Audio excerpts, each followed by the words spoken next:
I think I have found the best, the cheapest video Wi-Fi transmitter. Coming up.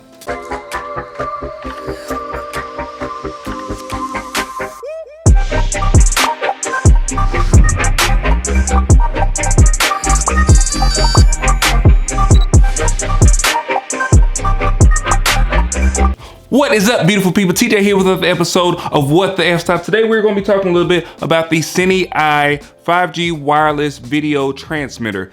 So I ordered this from Amazon.com, and I will leave a link to it in the comment section below, as well as the description section below, if you want to pick this up after you see what it does. So I was put on to this. I saw a video popped up in my YouTube feed, and I said I'm going to try this out because it seemed like it's going to be a really awesome thing. I shoot by myself. It's one of the things that I do, and sometimes it's hard to get some of the footage that I need because I am shooting by myself. So I always try to get things that I can have to shoot by myself and make it a little bit easier. So I did go out today to shoot a little small B-roll sequence to see exactly how this video transmitter actually works.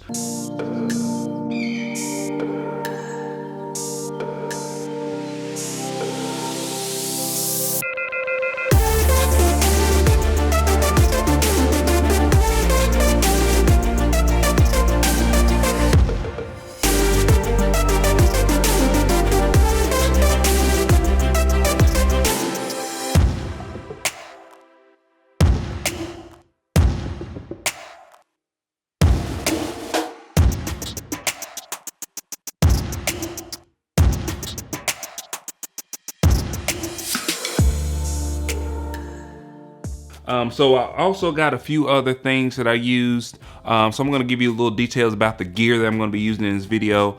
So today I'm gonna be using the Blackmagic Pocket Cinema 6K camera, as well as the Tilta, what is it called? Nano Nucleus N Nano. I did a video about this. I put it up here in the car. This is really cool. It's a follow focus. It's wireless. You can take off the little wheel right here, and you can use that to power your follow focus.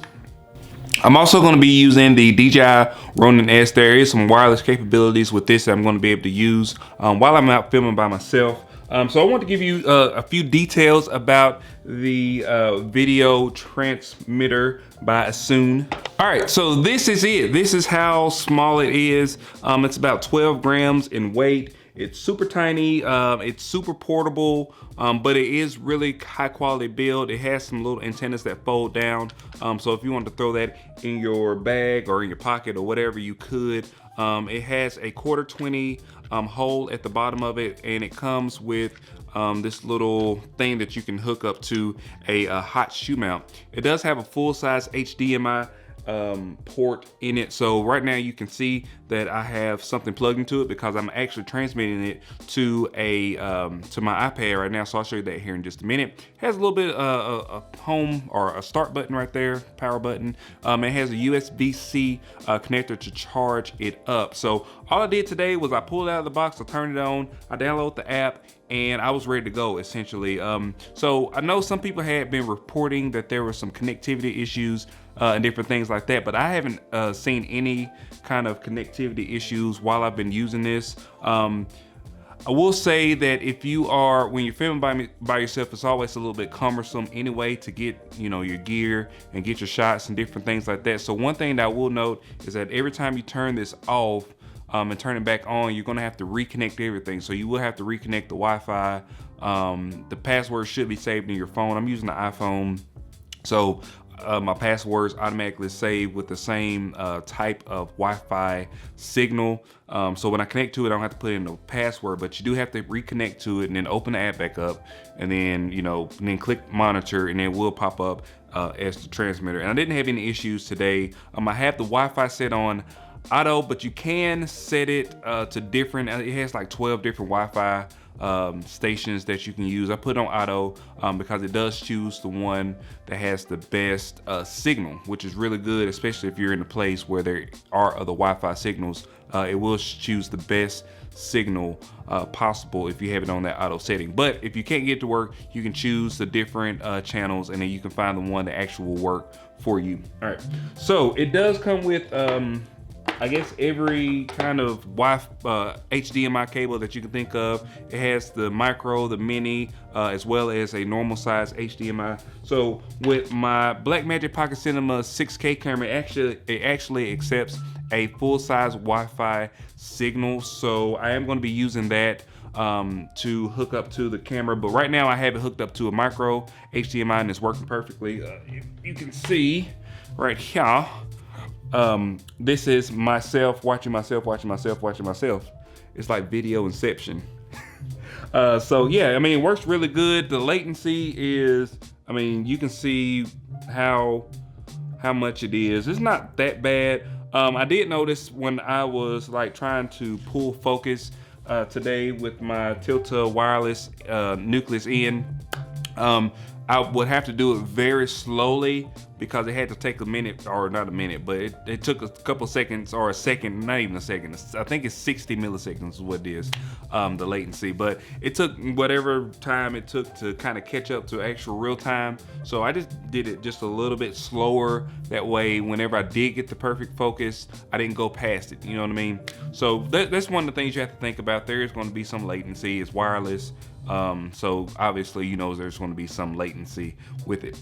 All right, so I'm gonna tell you about my other little gear that I got. So the DJI Ronin S, they did do an update recently where you can do other things like the DJI Ronin SC. It had the Force Mobile and a couple things like that that you was able to use with that. So with the DJI Ronin S, they did update it and you can use like the Force Mobile. So what I am going to be using is just the controls on my cell phone to control the Ronin S. And then I'm also going to be using the Tilta wireless follow focus to pull focus on the Blackmagic Pocket Cinema 6K. Now the Blackmagic Pocket Cinema 6K does not have continuous autofocus, so that's why I have the follow focus. That way, while I'm away from the camera, I can hook up the video transmitter. I can see myself and I can make sure I'm in focus, and I can record from there as well. So let's jump into that awesome B-roll footage.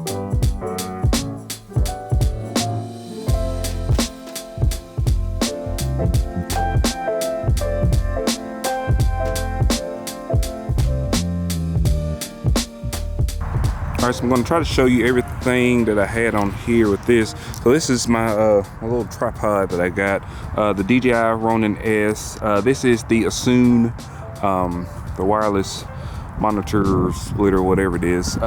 So this is the Blackmagic Pocket Cinema 6K, and this is the, what is it called, the Nucleus N. So that's the follow focus that I have. You can see it right here. I made a video about this a while ago.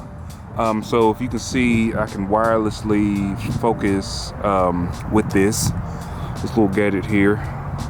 Or you can have it, you can mount it to the side of the DJI Ronin S, or you can give it to somebody else and they can be pulling focus for you. The main point of this video was this little guy right here. So this right here actually allows me to keep myself in focus while I'm trying to film myself. And as you can see, my screen is right there, but I can actually pull the screen up on my cell phone, or if you have like a tablet. I actually brought my iPad right there, but I didn't use it. I didn't have to use it. So you can just pull up the, I don't know if you can see that. So you just pull up the your phone, and you know, you can use that to focus in, and you can actually see what you're recording wirelessly. So if you are filming by yourself, it's really good because you can actually see what you're filming, making sure that you're in focus, and different things like that. All right, so right now I'm filming myself, and I'm trying to show you some of the things that you can do with these wireless remote control gadgets if you are trying to, or if you have to film by yourself. So right now I don't know if I'm in frame or if you can see me. Hopefully you can. If you can't, you should be able to hear me, and I can just put in like a voiceover. But so right now I've got the nucleus in that I'm using to pull focus on the other camera, so you can see me record myself from that camera. So there it is over there. And then so when I need to pull focus, I can just focus in, and I'm in focus. All right, so like right now I can be in focus. I can be filming remotely, and then also I am using the wireless monitoring system, so I can see what I'm filming on the camera way over there. So I'm not that far away. I'm maybe about 10 feet away from the camera, but I can see exactly what I am filming. Also, just to add an extra level of control, I'm mounting the camera on the DJI Ronin S. So with the DJI Ronin S, I can go into my DJI Ronin S app, and I can move the gimbal with my phone as well. So I can move this around. Actually, I'll show it to you.